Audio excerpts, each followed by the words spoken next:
Hello and good morning. आज हम cover करने वाले हैं इंडियन पॉलिटी के articles 20 to 40, 40 to 60 and so on and so fourth. अब हमें एक बहुत बेसिक टर्म है जो मैंने सुनी है, हो सकता है वो आपके भी काम में आए, तो मैं बता दूं आपको।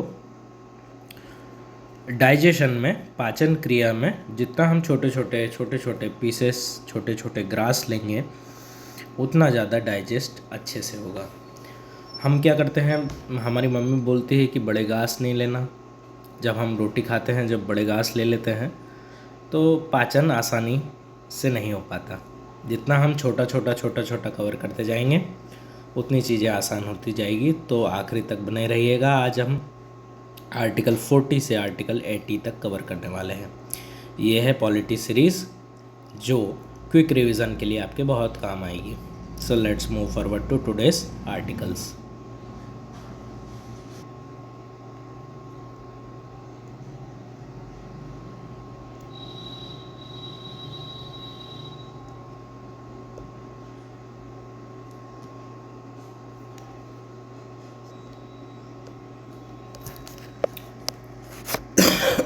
सॉरी।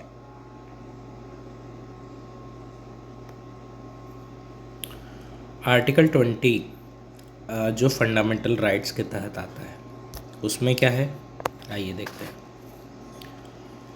आर्टिकल 20 जो है अपराध के मामले में संरक्षण, जैसा कि हमने कल पढ़ा था। एक पोस्ट फैक्टो लॉ, डबल जियोपेरडी और सेल्फ इंक्रिमिनेशन इन सुरक्षा। अब फंडामेंटल राइट्स जो है वो क्रिमिनल्स के भी फंडामेंटल राइट्स होते हैं।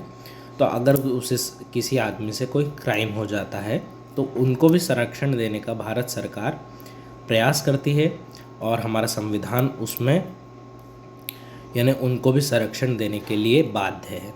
तो ये सारी चीज़ें आर्टिकल 20 के तहत आती है।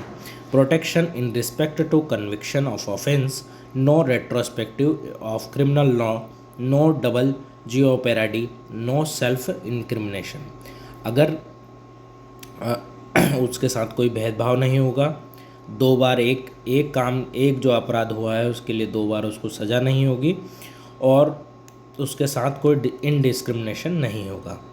आर्टिकल 21 क्या बोलता है, जीवन और व्यक्तिगत स्वतंत्रता का संरक्षण, protection of life and personal liberty. कई बार क्या होता है कि कुछ एक ऐसे केसेस हो जाते हैं जिसमें प्रोटेक्शन ऑफ लाइफ खतरे में आ जाती है, पर्सनल लिबर्टी जो है वो खतरे में आ जाती है, स्वतंत्रता का संरक्षण कई बार खतरे में आ जाता है। तो उसको बचाने के लिए आर्टिकल 21 में हर एक आदमी को जीवन जीने की, वो कैसा रंग के कपड़े पहनता है, क्या बोलता है, क्या खाता है, उसकी स्वतंत्रता है, कहाँ रहता है, कौन सी चीज़ें उसको पसंद है। बस उसमें यह ध्यान रखना होगा कि वो भारत गणराज्य के और दूसरे के लोगों को तकलीफ़ ना पहुंचाए और उससे कोई आपराधिक गतिविधि ना हो। नॉर्मल जो चीज़ें आम इंसान करता है उसकी स्वतंत्रता उसके लिए है। ये सारी चीज़ें आती है आर्टिकल 21।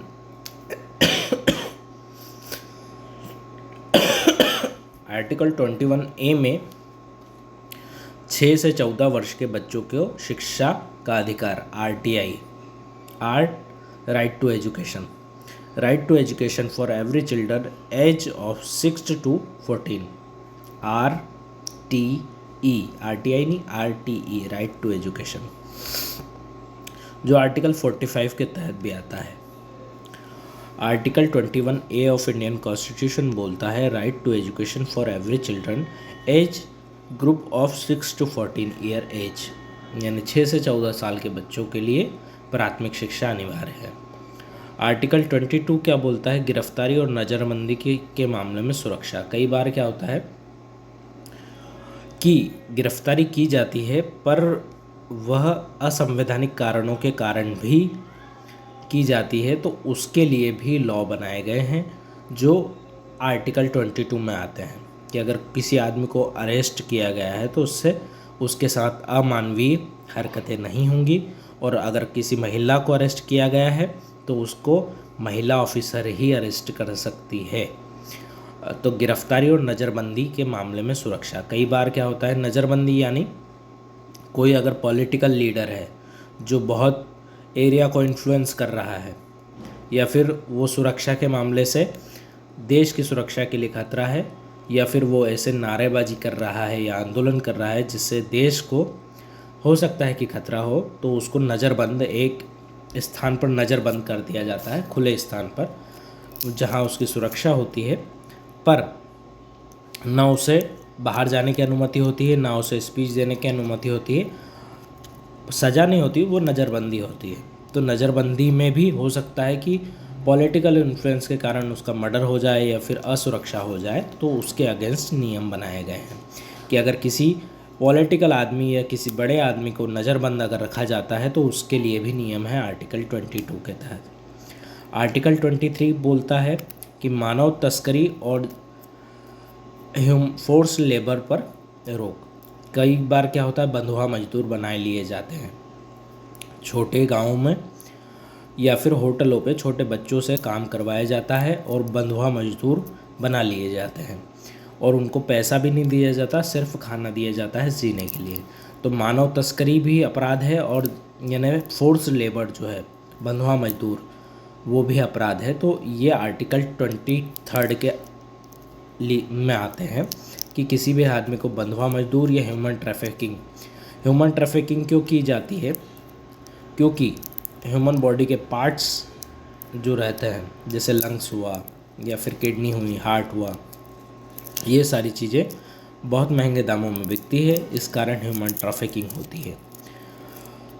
उसको रोकने के लिए आर्टिकल 23 में यह प्रावधान किए गए हैं। आर्टिकल 24 बोलता है provision of unemployment of children under below 14 in factories and mines. Article 24 यही बोलता है कि 14 साल से कम बच्चों को फैक्ट्रीज में, माइंस में काम करने के लिए उन पर रोक लगाई जाए, क्योंकि छोटे बच्चे जो होते हैं, माइंस में क्या होता है, कम जगह होती है, ठीक है, माइंस जो है कम जगह वाले क्षेत्र होते हैं, अंदर खदान है, छोटी जगह है, तो छोटा बच्चा आसानी से घुस सकता है उसमें, इसलिए वहाँ जो है बंधुआ मजदूर के रूप में बच्चों को ले जाया जाता है किडनैप करके, और वहाँ उनसे बंधुआ मजदूरी की करवाई जाती है। ये सारी चीज़ों को रोक लगाने के लिए आर्टिकल 24 में इस पर कानून बनाए गए हैं। आर्टिकल 25 बोलता है धर्म की आज़ादी, अनुचरण, परिचार और आचरण, freedom of conscience and free profession, practice and propagation of religion. कोई भी व्यक्ति भारत गणराज्य में अगर कोई भी आदमी है, वो उसके मर्जी के अनुसार कोई भी धर्म का, पंथ का अनुकरण कर सकता है, उसका फैलाव और उसका आचरण कर सकता है, उसके लिए स्वतंत्रता है उसको। आर्टिकल 26 बोलता है धार्मिक संस्थाओं की स्थापना और परिबंध की स्वतंत्रता, freedom to manage religious affairs. आपके कोई धार्मिक कार्य है, जैसे आप आरती है, पूजा है, भंडारा है, या फिर कोई धार्मिक अनुष्ठान है, उन सब के लिए आपको स्वतंत्रता है। ये आर्टिकल 26 में आते हैं। आर्टिकल 27 में क्या आता है, धार्मिक गतिविधि है अगर कोई है तो उस पर हम रोक नहीं लगाएंगे। Freedom for paying tax and promotion for any particular reason. जैसे आप किसी मंदिर में कोई दान देते हैं, किसी ट्रस्ट में कोई दान देते हैं, किसी गुरुद्वारे में कोई दान देते हैं, तो उनके ऊपर सरकार की नज़र होगी, पर उन पर कोई कर नहीं लगाया जाएगा, क्योंकि धर्म से हम हैं, हमसे धर्म नहीं है। एक संस्कृत का श्लोक है, धर्मो रक्षति रक्षता, उसका मैं एक छोटा सा मीनिंग बताता हूँ। आप अगर धर्म की रक्षा करोगे, धर्म आपकी रक्षा करेगा। हमारे सनातन धर्म में बोला गया है सुबह जल्दी उठना। अगर आप प्रैक्टिकली देखें, अगर आप सुबह जल्दी उठ जाते हैं तो आप फ्रेश रहेंगे, फ्रेशनेस आपको फील होगी, तो आप काम अच्छा करेंगे, काम अच्छा करेंगे तो आपकी डेली रूटीन अच्छा रहेगा, डेली रूटीन अच्छा रहेगा तो सारी चीज़ें आपकी अच्छी रहेगी। दूसरा, परिवार के साथ रहना। परिवार के साथ रहने में एक चीज़ की बहुत पॉजिटिविटी होती है कि जब परिवार के लोग ही आपको आखिरी में साथ देते हैं। जब आपके दोस्त छोड़ जाते हैं, जब आपका स्ट्रेस रहता है आपके जीवन में, तो आपके दोस्त भी आपको छोड़ जाते हैं। हो सकता है कि ऐसी आपके साथ परिस्थिति बने। तो आखिरी में जब आप परिवार के साथ रहते हैं तो आपके चेहरे पर जो शिकन रहती है वो परिवार के लोग समझ जाते हैं, और परिवार के लोग ही आपको आखिरी सहारा देते हैं। कैसे? आपको मनोवैज्ञानिक रूप से अगर आप माँ के पास बैठे हैं, पिता के पास बैठे हैं, भाई के पास बैठे हैं, बहन के पास बैठे हैं, तो आपकी बातों से वो समझ जाते हैं कि ये स्ट्रेस में है, और फिर वो कहीं ना कहीं कुछ ना कुछ ऐसा कर देते हैं जिससे आपका स्ट्रेस कम हो जाता है। तो हम अगर धर्म की रक्षा करेंगे तो धर्म हमारी रक्षा करेगा। अनुच्छेद 28 क्या बोलता है? शैक्षणिक संस्थाओं में धार्मिक शिक्षा की स्वतंत्रता। आर्टिकल 28 में बोला है freedom of attendance of religious instructions in certain educations. कई बार क्या होता है, धर्म जो है इंसानियत के लिए है। हमारे जो ऋषि मुनि, जो पुराने लोग थे, उन्होंने कई चीज़ें उनके अनुभव से लिख के गए हैं, तो हो सकता है वो हमारे काम आए। उसके लिए शैक्षणिक संस्थाओं में धार्मिक स्वतंत्रता होना बहुत ज़रूरी है, धार्मिक शिक्षा की स्वतंत्रता होना बहुत ज़रूरी है, क्योंकि हिस्ट्री जो है, इतिहास, हमारे धर्म का जो इतिहास है वो बहुत विशाल है। कई राजा, कई महाराजा, कई संत, कई महंत, कई योगी लोग आए हैं, और उन्होंने अपनी शिक्षाओं को समाज को जागृत करने के लिए दिया है। उनका जीवन पूरा समाज को जागृत करने के लिए खप गया है। तो हो सकता है वो शिक्षा आज के समय में हमारे काम आए। उसके लिए आर्टिकल 28 में शैक्षणिक संस्थाओं में धार्मिक शिक्षा की स्वतंत्रता के बारे में बताया गया है। आर्टिकल 29 बोलता है अल्पसंख्यकों की भाषा, लिपि, संस्कृति रक्षा। अब जैसे नागालैंड, मिजोरम, असम, वहाँ जो अल्पसंख्यक लोग हैं उनकी भाषाओं का संरक्षण करना भी बहुत ज़रूरी है। कोंकणी, मैथिली, संथाली जैसी छोटी छोटी जो क्षेत्रों में फैली हुई भाषाएं हैं उनका संरक्षण करना भी बहुत ज़रूरी है, क्योंकि वो भाषा, वो लिपि ख़त्म अगर हो जाएगी तो बहुत सारी चीज़ें हो सकता है, बहुत सारा ज्ञान से हम वंचित हो जाएं। Protection of interest of minorities, language, script and culture. भाषा, उनकी स्क्रिप्ट और कल्चर का हमें संरक्षण करना बहुत ज़रूरी है, क्योंकि वनवासी लोगों को कई औषधियों के बारे में पता है जो आम आदमियों को नहीं पता, क्योंकि वो हज़ारों सालों से जंगल में रह रहे हैं। उनकी भाषा अलग है। अगर अब उनकी भाषा का संरक्षण हो जाता है तो हम यह भी संरक्षित कर पाएंगे कि औषधि कौन कौन सी है और कहाँ मिलती है, उसका क्या उपयोग है। आर्टिकल 30 बोलता है अल्पसंख्यकों को शैक्षिक संस्थाओं में स्थापित, संचालित करने का अधिकार। जैसे जो माइनॉरिटी कम्युनिटीज़ हैं, जैसे मुस्लिम, जैन, सिख, पारसी, और ये लोगों को right to minorities to establish an administrative educational institutions, उनके लिए भी एक शैक्षणिक संस्था बनाने की ज़रूरत है। आर्टिकल 31 बोलता है abolition of property, it's not a fundamental right. संपत्ति का अधिकार अब संवैधानिक अधिकार है, मूल आधार अधिकार नहीं है। राइट टू प्रॉपर्टी, हम कहीं पे भी प्रॉपर्टी ले सकते हैं अपने अनुसार। ये जो है संवैधानिक अधिकार है, मूल अधिकार नहीं है। केशवानंद भारती केस को भी हम पढ़ेंगे कि केशवानंद भारती केस ने कैसे हमारे संविधान की दशा दिशा को बदला। आर्टिकल 32 क्या है? मूल अधिकारों के संरक्षण के लिए सर्वोच्च न्यायालय जाना। कई बार हमारे मूल अधिकारों का अगर हनन होता है तो उसके लिए सर्वोच्च न्यायालय तक हम अपील कर सकते हैं। Right to constitutional remedies, move supreme court for protection of fundamental rights and writs. Article 32 के तहत अगर हमारे मूल अधिकारों का अगर हनन होता है तो हमारे पास यह अधिकार है कि हम सर्वोच्च न्यायालय, सुप्रीम कोर्ट जा सकते हैं और उसके लिए अपील कर सकते हैं।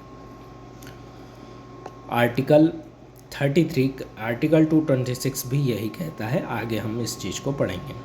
आर्टिकल 33 बोलता है संसद सशस्त्र बलों आदि के मूल अधिकारों तक सीमित कर सकती है। अब जो हमारी आर्म्ड फोर्सेस हैं उनको भी कुछ एक नियम, उनके लिए भी कुछ एक अधिकार देना जरूरी है, क्योंकि जैसे कर्फ्यू हो गया या फिर इंटरनल डिस्टरबेंस होता है या कोई भी जैसी चीज़ होती है, तो संसद ने स्पेशल पावर्स हमारी आर्म्ड फोर्सेस को दे रखे हैं। Parliament can modify fundamental rights for armed forces, police and other forces. Article 33 में यह बताया गया है कि आर्म्ड फोर्सेस अगर कुछ एक मूल अधिकारों को कर्फ्यू जैसी स्थिति या फिर कोई इंटरनल डिस्टरबेंस जैसी स्थिति में मूल अधिकारों को ताक पर रखते हुए अगर कोई डिसीजन लेती है तो वह मान्य होगा, क्योंकि वह जनहित में है। अगर जैसे किसी क्षेत्र में कर्फ्यू लगाना है, किसी क्षेत्र में इंटरनेट बंद करना है, या फिर किसी क्षेत्र में 2-3 दिन के लिए लॉकडाउन लगाना है, या ऐसी परिस्थितियाँ बनती हैं, तो स्पेशल पावर्स आर्म्ड फोर्सेस के हाथ में आ जाते हैं। आर्टिकल 34 क्या बोलता है? मार्शल लॉ के दौरान मूल अधिकारों का प्रतिबंध। जब कोई मार्शल लॉ जैसी स्थिति आती है तो फंडामेंटल राइट्स पर प्रतिबंध लग जाते हैं। आर्टिकल 35 बोलता है संसद को केवल कुछ विशेष कानून बनाने का अधिकार है मूल अधिकार के संबंधित। Legislation can enforce fundamental rights rest with parliament in certain cases. मूल अधिकारों के कुछ एक अधिकार जो है वो आर्टिकल 35 के तहत हमारी संसद बनाएगी। अब आर्टिकल 36 में आ गए हैं नीति निर्देशक तत्व, directive principle of state policy. राज्य के नीति निर्देशक तत्व क्या होंगे उसके बारे में आर्टिकल 36 में बताया गया है। आर्टिकल 37 में नीति निर्देशक तत्व जो न्यायालय में लागू नहीं कर सकते, राज्य को कैसे काम करना है, कैसे संचालन करना है, ये सारी चीज़ें डायरेक्टिव प्रिंसिपल्स में आती है। डायरेक्टिव प्रिंसिपल ऑफ DPSP बोलते हैं इसको, directive principle of state policy, इसको हम बोलते हैं DPSP। नीति निर्देशक तत्व जो इन्फोर्सेबल है कोर्ट्स में विद फंडामेंटल एंड गवर्नेंस। राज्य को चलाने के लिए कौन कौन से नियमों का पालन होगा, ये सारी चीज़ें नीति निर्देशक तत्व में आती हैं। तो न्यायालय में क्या क्या चीज़ें लागू नहीं कर सकते वह आर्टिकल 37 में आता है। आर्टिकल 38 में सामाजिक, राजनीतिक, आर्थिक रूप से न्याय का प्रयास, जो हर एक आदमी को सामाजिक रूप से, आर्थिक रूप से, राजनीतिक रूप से न्याय मिले, इसका प्रयास किया गया है आर्टिकल 38 में। आर्टिकल 39 में समान वेतन, जीवन निर्वाह के पर्याप्त साधन, बालकों की सुरक्षित बचपन आदि के निर्देश। हर एक आदमी को समान वेतन मिलने का, अगर उसका पद समान है तो उसको समान वेतन मिलने का अधिकार है। जीवन निर्वाह के उसके लिए पर्याप्त साधन हो, वो बीमार ना हो, उसके लिए रोटी, कपड़ा और मकान जैसी चीज़ें, मूलभूत सुविधाएं, बिजली, पानी, ये सारी चीज़ें जीवन निर्वाह के लिए सुचारू रूप से उसको मिले, इसके लिए आर्टिकल 39 में यह प्रावधान किए गए हैं। बालकों की सुरक्षा और बचपन, बालकों पे भी कई हीनियस क्राइम्स होते हैं, उनकी सुरक्षा के लिए आर्टिकल 39 में यह विशेष प्रावधान दिए गए हैं। आर्टिकल 39A क्या बोलता है? गरीबों को निःशुल्क कानूनी सहायता। अब कई बार क्या होता है, वकीलों की फ़ीस बहुत लाखों में रहती है, उनके लिए एक सरकारी वकील, गरीब लोग अगर अशिक्षित हैं, उनके पास आर्थिक रूप से कमज़ोर हैं, तो उनको फ्री लीगल एड मिलेगा। और सरकारी वकील एक रहता है, हर एक कोर्ट में एक सरकारी वकील रहता है, तो उनको गरीबों को निःशुल्क कानूनी सहायता देने के लिए free legal aid, promotion for justice for all. Article 39 and 40 के तहत, 39A के तहत गरीब लोगों को निःशुल्क कानूनी सहायता मिलेगी। अनुच्छेद 14, आर्टिकल 14 जो बोलता है पंचायतों का संगठन, ग्रामीण स्तर पर स्वशासन। एक पंचायती राज भी एक अलग टॉपिक है, उस पर मैंने वीडियो डाली है और भी मैं आगे समय में वीडियो डालूंगा। तो आर्टिकल 14 बोलता है पंचायती स्तर पर ग्रामीण स्वशासन। गांधी जी ने बोला था कि गांव का स्वशासन गांव के हाथ में होना चाहिए। अब गांव की जितनी भी समस्या है वो शहर के आदमी को, तहसील के आदमी को पता नहीं है। तो ग्रामीण संरक्षण के लिए वहाँ कुछ एक पदों पर, जैसे सरपंच, सचिव, आंगनवाड़ी केंद्रों पर कुछ एक स्वशासन देना ज़रूरी है, क्योंकि ग्रामीण परिवेश अलग है, शहरी परिवेश अलग है, और अधिकतर जनसंख्या भारत की गाँवों में रहती है। तो गाँव को स्वशासन देना बहुत ज़रूरी है। Organisation of village panchayat self government at village level, article 40 के तहत आता है। आर्टिकल 243 में भी ये सारी चीज़ें आती हैं। अभी हमने कवर करा आर्टिकल 20 से आर्टिकल 40 के बीच में। आने वाली वीडियो में हम कवर करने वाले हैं आर्टिकल 40 से 60, तो आखिरी तक बने रहिएगा। और ये इसका जितना ज़्यादा आप रिवीजन करेंगे उतना ज़्यादा आपके लिए चीज़ें आसान हो जाएंगी। Thank you, follow for more videos.